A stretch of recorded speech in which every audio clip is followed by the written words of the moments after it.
All right. Hello, everybody, and good evening from Sharm el-Sheikh, Egypt.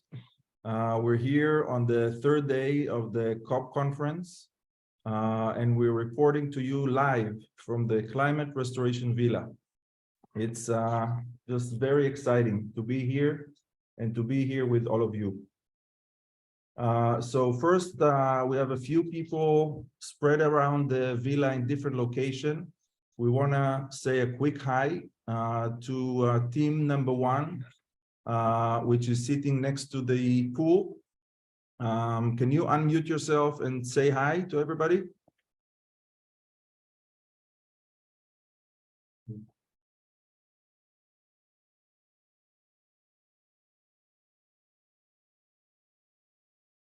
Okay. While they're doing that, team number 2, can you unmute and say hi? Hi, Very good. Who is there with you? Shira and Nika. Okay, can they be inside the frame? Yeah. Very good. And team number 3. Hello. Hi, everybody. Team number 1, are you okay to speak? Can you say hi? Team number 1 by the pool. Hi. Can you hear us? Yes, very good. Okay, we have everybody online. All right. Yes. So we're excited to share with you a few things that already happened here in the Climate Restoration Villa and at COP. A few things that we're planning to do in the next few days and in the next few months. So first of all, if anybody listening to this and is here with us at COP, you're invited to join our event, main event at the Climate Restoration Villa, which is going to be tomorrow at 6 o'clock. Probably better to get here around 5:30, so we can start on time. You know, in our conversations today, we discovered that that we believe that we found the answer to the question that almost everybody is asking themselves today. How are we going to get ourselves out of this mess? And we feel that, and we say that humbly, that we have the answer to that question. And in short, the answer is climate restoration. And so we will learn today about what is climate restoration. We will share with you why we believe that this is the solution. This is the bridge to the other side of this mess that we're in. In short, this week on Sunday. Okay, it's back. It's back. Okay. Okay. It's back. Okay. Recording in progress. והספוט שלך. רגע. אנחנו נמשיך את זה ככה. Okay, apologies for the technical difficulties. We will continue. So on Sunday, everybody arrived to the villa. The youth came from Israel on a bus ride from Tel Aviv through Taba all the way here. They left Tel Aviv Saturday night and got here excited and a little bit tired Sunday morning. The rest of the team arrived and we started preparations here in the villa. Yesterday, we had a very, very powerful session with a couple of elders, indigenous leaders, and we're going to hear about that powerful experience. And today, the youth delegates had the opportunity to visit COP.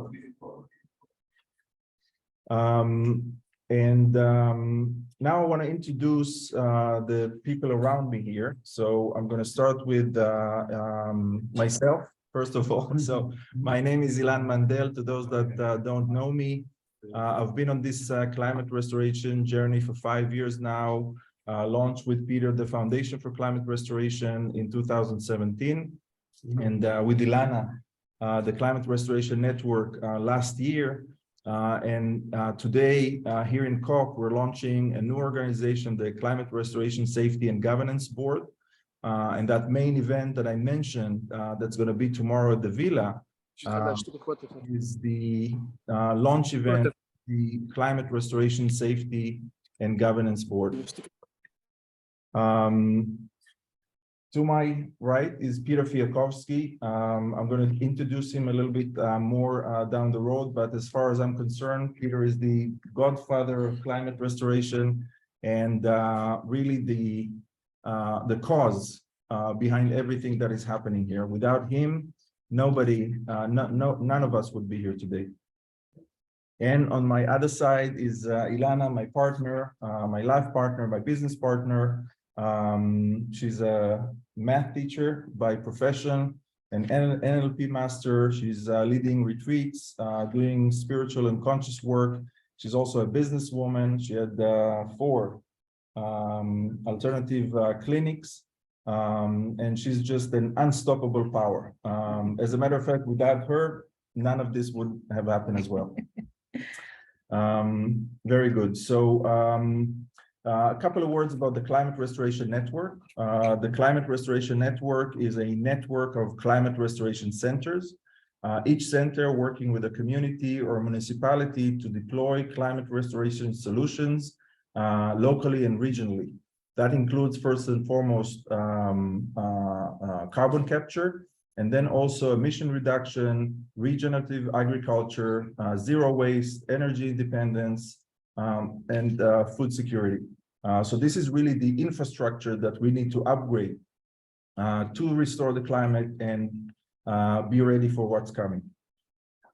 I want to introduce and give a big shout out to the youth delegates that came with us from Israel. It's just been an incredible experience to get to know them, to understand how they think, and understand the level of commitment and passion to this, to what we're doing here. We met them 2-3 weeks ago, and the whole idea of the delegation came together very quickly. But I think now, after 3 days in the villa, we're almost getting ready to be a solid team. And by the end of the week, and you're going to hear about that a little bit later, we're going to start working together in partnership, and I'm hoping take a leadership role in the global youth movement of climate restoration. And we have a lot of people here on the Zoom. We're going to get to know them a little bit later. Lots of friends from around the world. So now I'd like to share with you a 3-minute trailer of a documentary that is scheduled to be released early next year. It's called Back to Our Future. Just give me a second to figure it out, because okay, you do. Okay, 1 second.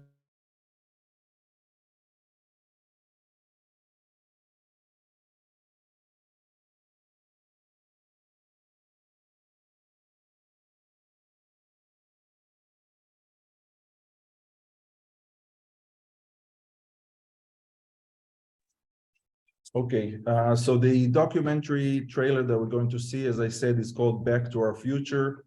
For some of us, it rings a bell, you know, that famous movie Back to the Future. Thank you. Okay. Whenever you're ready. Oh, and I'm just going to say the documentary filmmaker is actually here with us, and at some point may say hi.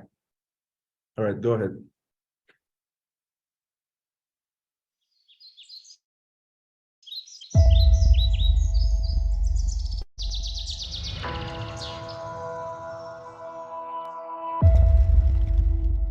The only way to predict the future is to create it, and that time is now. Climate restoration. It's the biggest thing we're not talking about, and it's the missing part that can help return CO2 and our climate back to levels last seen over 200 years ago. Climate restoration makes a whole lot of sense. First of all, because it's win-win, you know, healthier ecosystems, a healthier environment, a better planet is obviously better for us. Climate restoration means getting the climate back to levels that humans have actually survived long term. We've always had the information needed to save the climate. All we had to do was less of what we are doing. But we didn't. We did more and more until we got to where we are now. Achieving net zero is an essential step, but it won't save us from the ever-growing climate catastrophes. It's clear events are overtaking us. Seeing some of the hopelessness that the youth have shown, they're really incredulous that we haven't done more already and that we've let it get to this point, that we do it under the auspices of preserving the economy rather than realizing that the planet that we live on is the only way we're all going to survive. People suffering the most from climate change usually have the least to say in charting the response. Well-meaning people come in with, we have all of the answers. Instead of really leaning into the work and saying, I need to first understand the problem I'm trying to solve, which is empathizing, meaningful consultation, gathering those facts. You are, or where you come from, we all deserve a place at the table when it comes to deciding the future of our planet. Organizations like F4CR are bringing together and connecting everyday people with education, advocacy, and solutions. The eco-anxiety that people feel is very widespread, and what alleviates that better than anything is taking action. It was like a nickel dropped, and I got that we can do it. It's like the moonshot.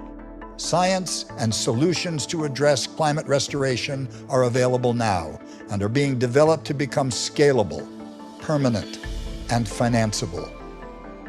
Permanent CO2 capture, converting it to aggregate for carbon-negative building materials. Ocean permaculture, using seaweeds to permanently sequester carbon. Ocean iron fertilization, promoting plankton growth, which sets in motion a carbon capture cycle. And enhanced methane oxidation, converting this dangerous gas to carbon and water. We made it to the moon and back in 10 years using 1960s technology. So what makes us think we can't return our climate to sustainable pre-industrial levels? This is our Earthshot, climate restoration with climate adaptation, emissions reduction, and all our scientific, technical, and financial resources. We can do this, and we can't settle for anything less.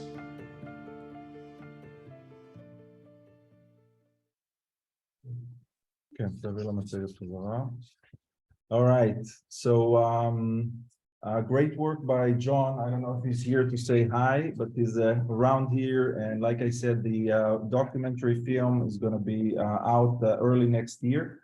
And I'm sure we're all going to be very excited and inspired to see it. Before I hand it over to Peter, I want to introduce Yoni. Yoni, can you come say hi? Yoni Sapir is the head, chair and founder of the organizations Shomrei Habayit, Homeland Guardians, and working with us on the Climate Restoration Network and developing the Climate Restoration Safety and Governance Board. Yoni, you want to say a few words? Hi all.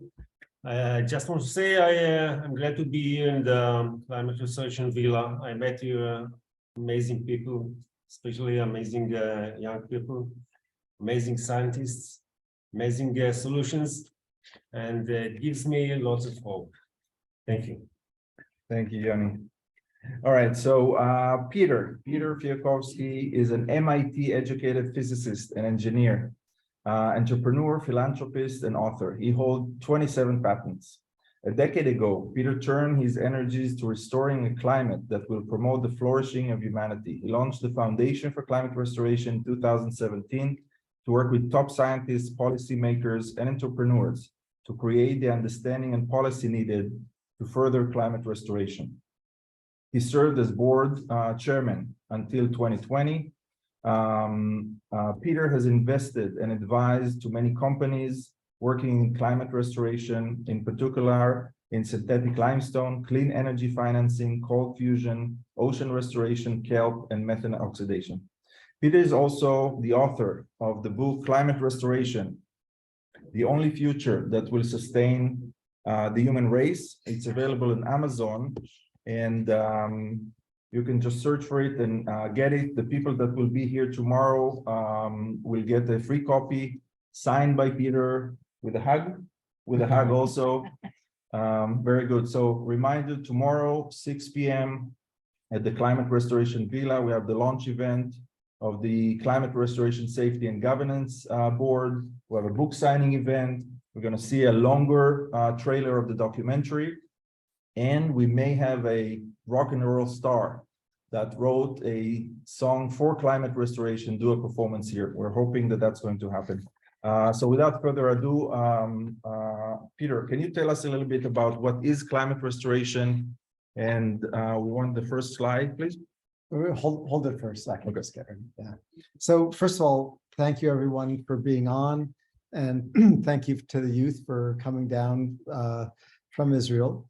It's a delight to work with you and get to know you, and remember why it is that we're doing this. It's a lot of work and a tremendous joy. Yeah, so let me just tell you, people who are not familiar with climate restoration and those who are. So the idea of climate restoration is ancient. That is, we always want to give future generations a climate that humans will survive. And for 1 million years, or for certainly 10,000 years, that was assured, that every generation always had more or less the same climate that the previous several generations had until the last 20 or 30 years.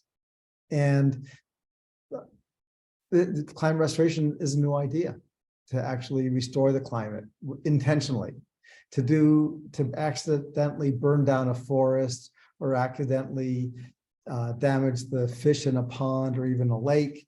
Those things happen, and nature has always recovered, but no longer. We're, on our planet, we're dominating the planet. And I like the Pottery Barn thinking, which is you break it, you own it.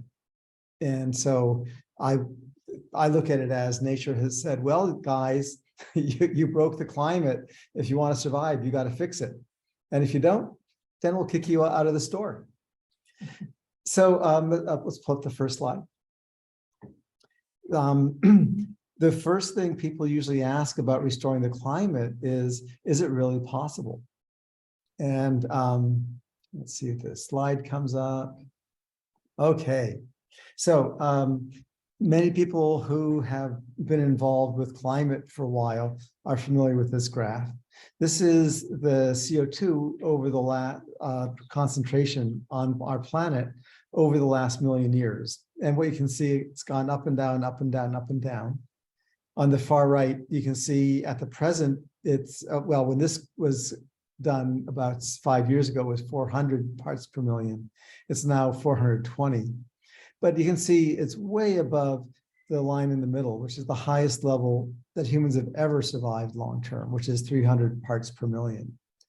And the other thing to notice in this is that the CO2 goes up and down a lot. If you, on the far right, you've got the point where agriculture develops, and I'll show you that in more detail. And moving left, last ice age, which was 12,000 years ago. And then back, you can see the last warm period where humans evolved. But the amount of CO2 that disappeared to go from before each ice age is the amount of CO2 roughly that we need to remove to get back from the hot planet we have now back to the comfortable planet we had.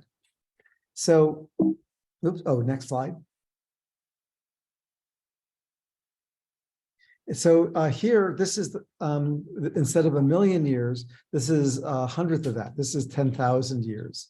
And on the far left, you can see the planet warming up, the CO2 going up from the last ice age, and then it's stable, and it's very stable for 12,000 years. And I call that our safe harbor. The analogy is that when a ship is in the stormy sea, the captain will take the ship back to the nearest safe harbor, place where the ship has actually been long term. And if a very smart person on board says, well, I think there's an island that has a good harbor that we can stay in, a good ship captain will say, no, we're going to one that I know is safe because I can't risk the crew and the ship. And so our safe harbor is that 280 parts per million, and certainly below 300 that we had for 10,000 years. And you can turn off the slides now. What we saw in the previous slide is nature knows how to get that much CO2 out over a few thousand years. We need to do it 1,000 times faster, and we have ways of doing that. The way that nature does it before ice ages is in the ocean. If you think about it, the CO2 goes in, it has to go somewhere where it comes back out again 20 or 50,000 years later.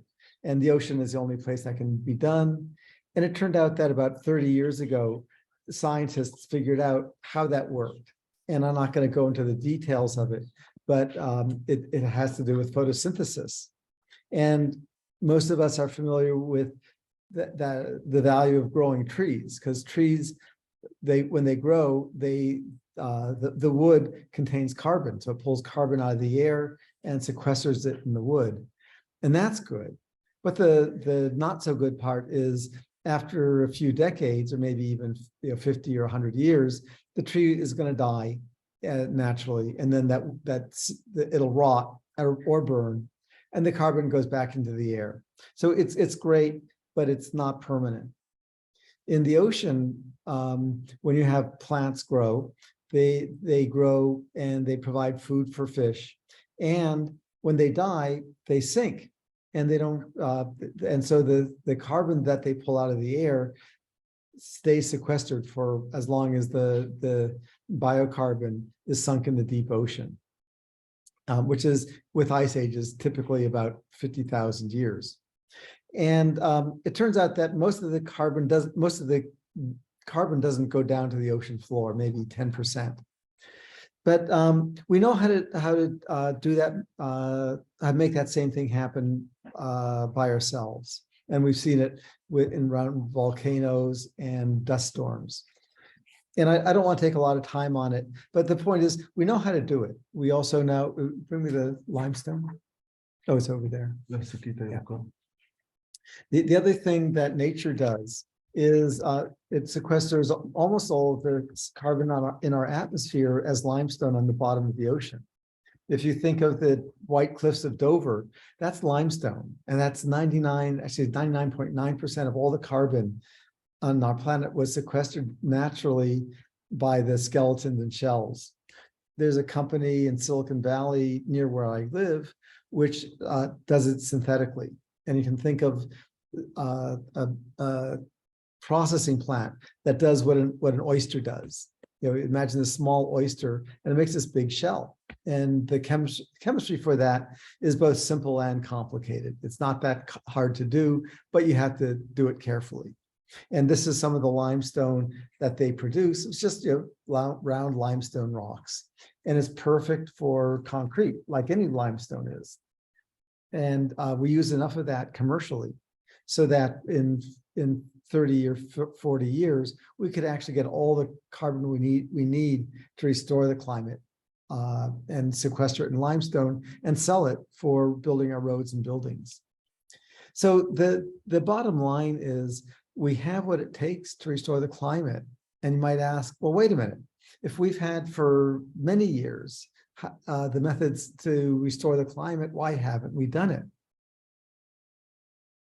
And the answer is that we've never had to before. It's a whole new way of thinking. I call it a bar mitzvah for humanity, because in the past, as I said, if we burned down a forest, it would recover. And as children, if I was doing an experiment and burned a floor under the carpet, and it's like, well, the family handled it. But as adults, you actually have to permanently handle it. You don't trust someone else. In the past, we said, well, Mother Nature will handle it for us. So if we burned down a forest, Mother Nature did. Now we have to handle it. And it's like going through a bar mitzvah and becoming an adult and being responsible for the outcome of life. So with that, I want to thank the young people here who are going to have to do the heavy lifting. To a large degree, we've started the process. We've said, okay, we have a goal of getting CO2 to levels that humans have survived long term, thank God, and we know how to do it. Now we have to do it. And the biggest motivator for that, for the policymakers and the industrialists, are going to be the young people insisting that we do it. So thank you for being here. And with that, I think I'll turn it back to you. Thank you very much, Peter. And I want to mention that Peter's book is scheduled to be published in Hebrew in Israel. We're hoping within the next 3 to 6 months, depending on the availability of funding. And if somebody has any ideas on how to make that happen faster, please reach out. I want to introduce you to Russ George. When you read Peter's book, you're going to see that one of the main solutions there is ocean restoration. And Russ here is the top expert in the world on ocean restoration. Russ, can you share with us in 2-3 minutes what is ocean restoration? Well, ocean restoration it's restoring the ocean that's no longer healthy. And the ocean is no longer healthy because high carbon dioxide has prevented vital mineral micronutrients from reaching the ocean. And if you think of the ocean like a pasture on land that has grass, that's the primary production. The bottom of the food chain, it grows when the rain falls. And an ocean has a pasture, and the pasture is plankton. And plankton lives in water, so it doesn't need the rain to fall. What it needs is the dust to fall. So mineral dust is the magic dust for the ocean. And the scientific community in the world has spent the last 50 years researching this topic. We put the first ocean pasture satellite in orbit in 1978. And we've put many more in orbit. The last one was in June of this year. So we know that 50 years of intensive international science has taught us how to do this. And so now we're working to deploy it. So we've already done one of the very large ocean pasture restorations in the past. It grew to a size of about 35,000 square kilometers. So they're very, very large pastures. And when the pasture grew, the fish that were there, instead of mostly starving, were treated to a feast, and they returned to shore and were caught by the hundreds of millions in the largest catch of salmon in the North Pacific in all of history, simply because we took 2.5 truckloads of effectively dirt back out to the ocean to replenish the dust. So. Excellent. Thank you very much, Russ, for everything that you do. And, I'm sure there's going to be some representative from the youth that are going to be very excited about, working with you and learning from you and taking that knowledge further. So thank you very much, Russ. Okay, it's great. So now we're going to move over to the first group that is in the pool of the villa. Please unmute yourself and introduce yourself quickly. We would like to know, obviously, your names, and you're going to tell us about the unique experience that that you had yesterday. And at the very end, before you finish, I'd like you to show everybody around so that they can see what the villa looks like. Go ahead. All right. So, hi everybody. My name is Yair. I'm 16.5 years old, living in Gadara, in Israel. Climate activist for 2 years here in the villa. Hi everyone. I'm Annie Siman Naborni. I'm from a small village in Israel. It's called Julius. And I'm very happy to be here. Hi, my name is Apolline Evans. I'm with my friend here. I'm come from Benin. You want to talk about you want to start? Wow. Actually, yesterday we had an unexplainable experience with the wisdom of the indigenous people, telling the young generation about all their wisdom and what we should do as young people to make the situation here the best for our future. They supported us, talked about very good points in our life in this situation of facing the climate crisis.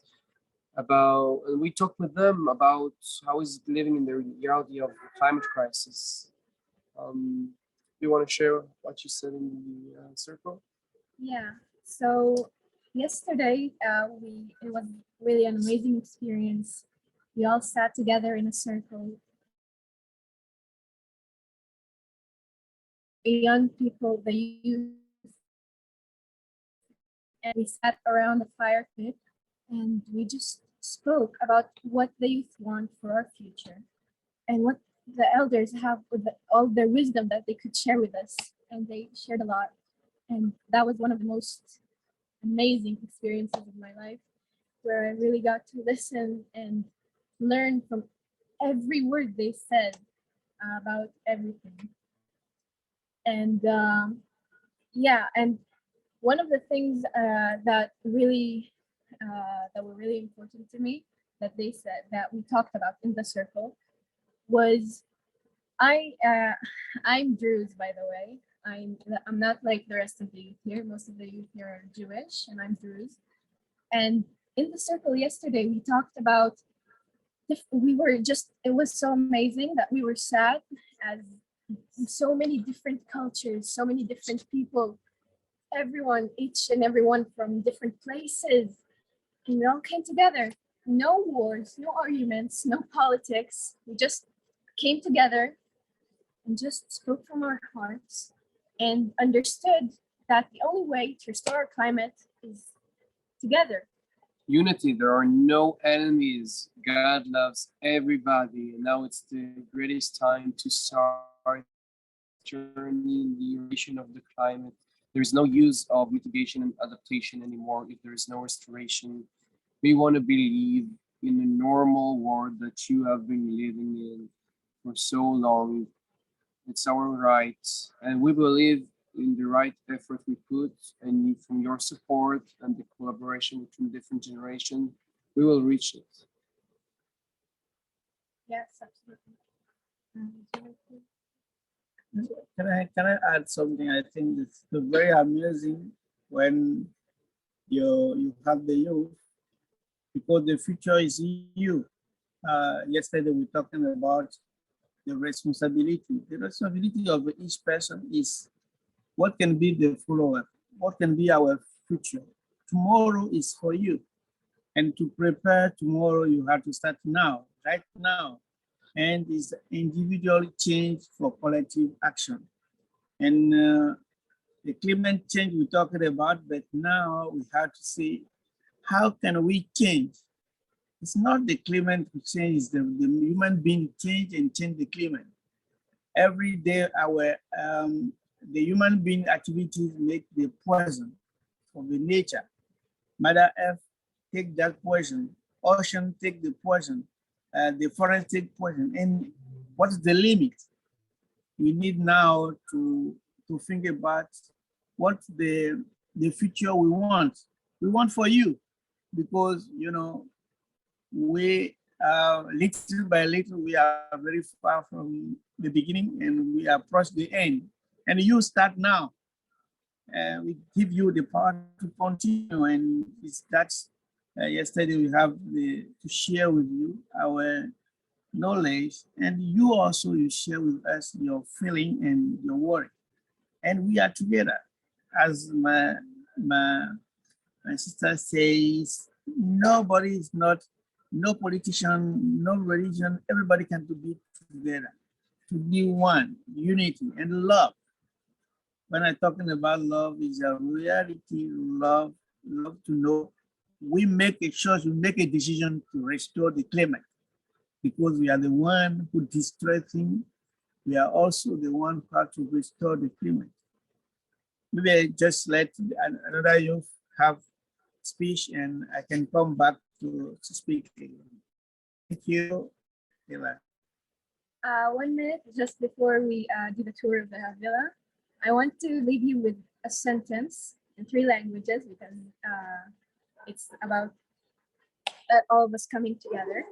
So this sentence really means a lot to me. Ilana actually said it to me for the first time. And it's, a small candle can get rid of a lot of darkness. شمعة صغيرة تستطيع أن تطرد الكثير من الظلام. נר קטן יכול לסלק הרבה חושך.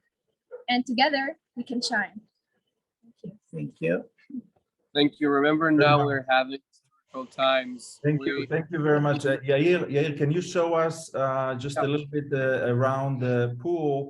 And we're going to be moving now to the second team in the living room. Get ready over there. All right, so try this way. Hold on. Here we got our pool and the candle lights. You see how small they are in lighting. Okay, the picture is frozen. I know I'm getting some feedback from people that the quality is not great. I can tell you that we've faced many challenges, from lost luggages to Wi-Fi that doesn't work, to money that doesn't come out of the ATM, taxis that don't show up. We're accepting all of it with love, and we're going to overcome, and we're going to restore the climate, even though the Wi-Fi is not great here. So I can show the pool from the top view. Yes, if it's yes, we're going to do that in a minute, but I want to go over to the second team in the living room. Please introduce yourself and share the experience from today. What did you guys do today? And let's be quick. And let's be quick, yes. Okay. So hi, my name is Shira Shavit, and I want to tell about today in the morning. Hi, I am Lenoy Begin. I am from Rosh Hashanah, Israel. So we can start. Yeah. So today in the morning, Ifat Glick, a news reporter that representing the channel Kan 11, she came to interview us, the only youth delegation from Israel here in the COP27. It was a really exciting experience for all of us. For most of us, it was the first time to be interviewed. So it was really inspiring. And we got a chance to talk about the amazing things we're doing here in the villa, and a chance to present solutions for the environmental crisis. Afterwards, we finally came to the COP, to the Green Zone. Today at the Green Zone, we explored different stations. The Green Zone is in fact a platform where business communities, youth, civil and indigenous societies, academia, artists, etc., from all over the world can express themselves as they wish, and it's their opportunity to make their voice heard. What we found today at the Green Zone were people trying to spread awareness, education, create dialogue, and all of this through exhibitions, workshops, and talks. We had the chance to meet inspiring people from all over the world. We heard about their doings, and we realized the amount of people that care about our world, which is incredible. No matter the religion, the background, the age, we were all having a conversation together, united for the sake of our future and the sake of future generations, because eventually we are all fighting the same enemy, which is the climate change. And we understand that the only way to overcome this big threats is through unity and working together. In addition, we invited a lot of activists to our events for further collaborations. Thank you. So hi to everyone. My name is Nika, and today I was in the Blue Zone. It was a great experience. I just came there and saw so many people and so many attractive activities, so many exhibitions, and each country has a pavilion, or maybe two countries in the same pavilion. So many people and so many things to do.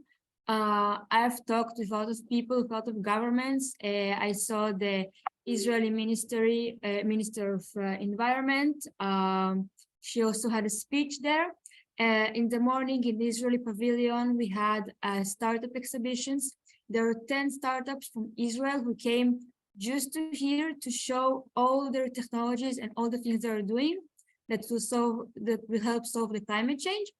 Also, and this startup presented their technologies.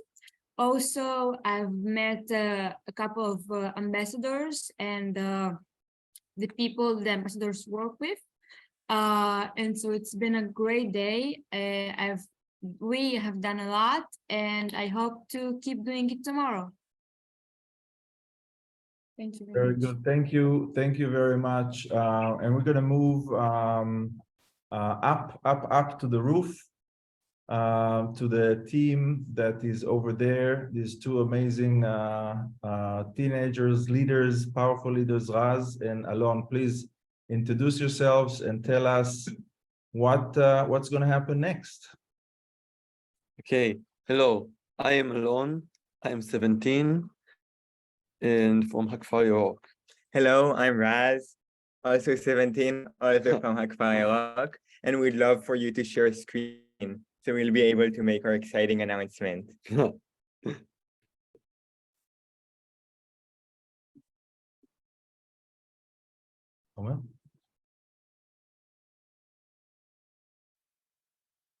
Here you go. Okay, so you spoiled our announcement. Yeah, but anyway, so what is so amazing thing that we can do is the Climate Restoration Youth Leadership Online Summit. Basically, the idea behind it is early next year at the beginning, we plan to host a massive online summit in Zoom with teenagers from all over the world. And the Climate Restoration Network is going to help us organize it. And it's going to be a huge and really, really good event. And we're super excited for it. Exactly. And we need to bind together all of the parts of youth in all of the world to make it such a great change. And I totally believe in that. Unfortunately, there is much more to do to make the world be binded together. But I think this is a journey that we can help solving and do our best. And now, and we're going to say all the other news very, very soon. And we're just very, very excited for it. And we're going to keep you updated. Of course. Thank you very much, guys. This is very exciting, and we're going to work together. Older people, younger people, all ages, all religions, all countries. We're going to make it happen. We are restoring the climate. So this is happening. Now I'm going to Raz and Alon, please show us the pool from above, because we didn't see it before. Yeah. In the view. Yeah. We're right off the Red Sea here. It's just amazing to see the sunsets and so on. Yeah, here's the food. Oh. Hello. Wait, can you see Yair and Annie? Yeah. This is our pool. And you can see chairs already set up for the event tomorrow. The launch of the Climate Restoration Safety and Governance Board. Very excited. If you're at COP, please arrive early, 5:30 at the latest, because we want to start on time. And now, before we finish, we just have a few more minutes before we finish. I'm going to invite some people that are with us, friends of climate restoration, supporters, team members, and so on, to say a quick hi.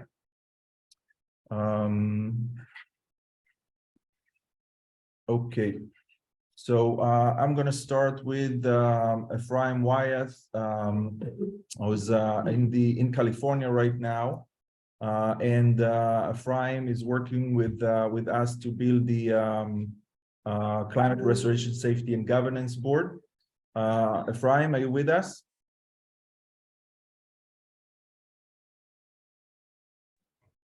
Hello. Yes, I am. Can you turn on the camera? Let's see if you can do that. Hold on. Not at the moment, unfortunately. Yes, you can turn it on now. Let's give it a shot. There we go. Hello, everybody. Hi, I'm calling you from the California desert at the moment.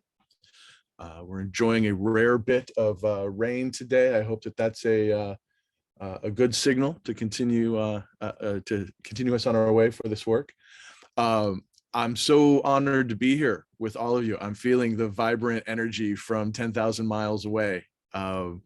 Thank you all so much for coming and joining us on this journey. Your enthusiasm is absolutely infectious.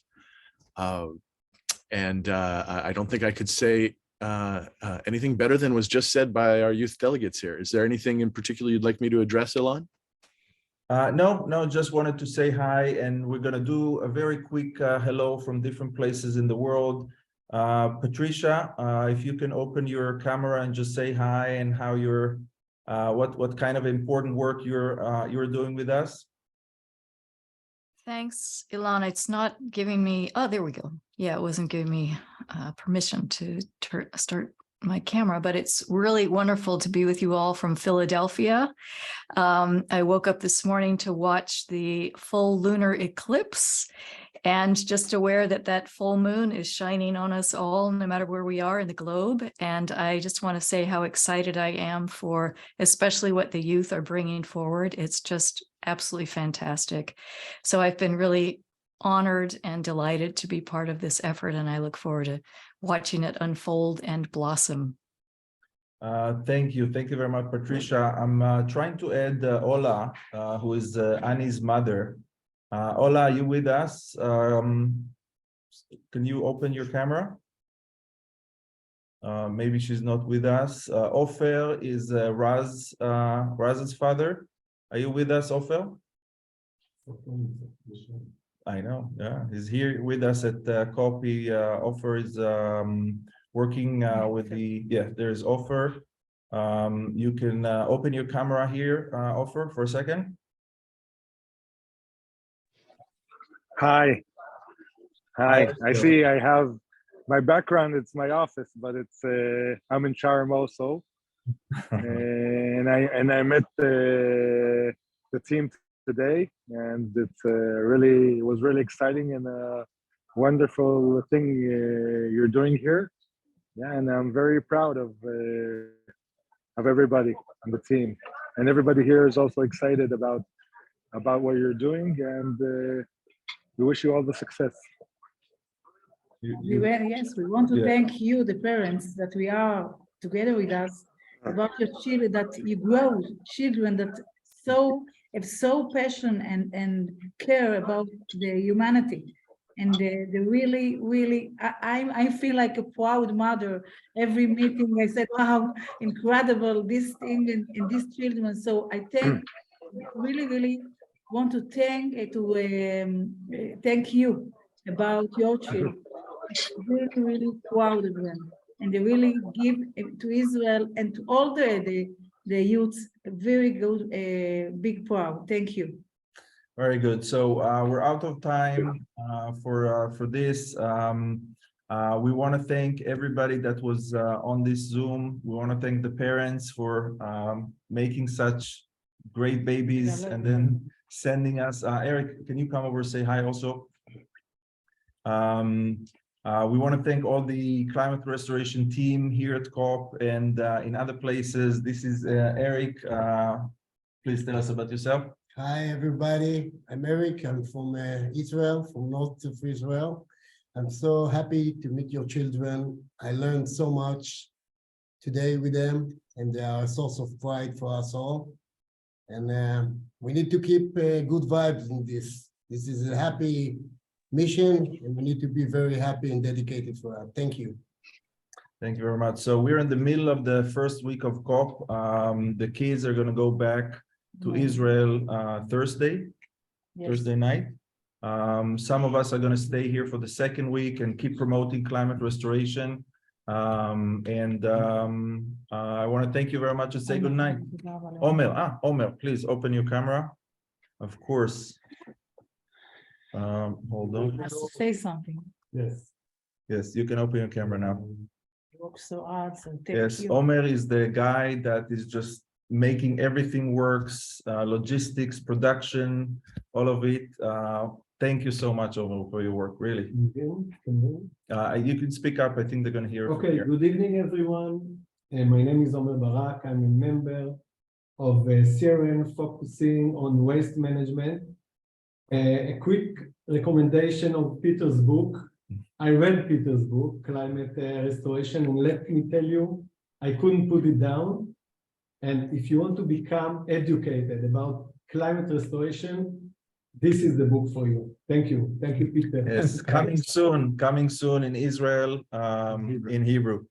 All right. Thank you very much. Have a good night. Be sure that we are. I want to say hi to every young people from Africa, from Benin who connect. And you know, Israel, Benin, everywhere you have to fighting for climate restoration. We are together, we are united, one love for everybody. Yes, thank you very much. And one last time, if you're here at COP, please come over around 5:30 tomorrow. We're going to have our main event in this incredible villa, the Climate Restoration Villa. Thank you very much. Good night and God bless.